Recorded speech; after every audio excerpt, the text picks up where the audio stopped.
How to change language in Deriv Go.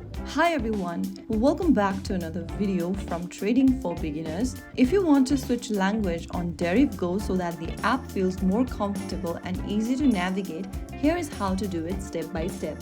First of all, launch open the Deriv Go application on your smartphone and log into your account.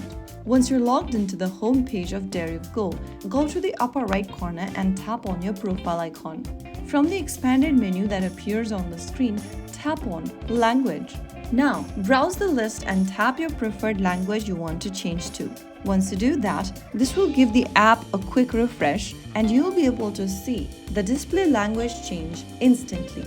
Everything in the app, such as menu, charts, notifications, will now appear in your chosen language.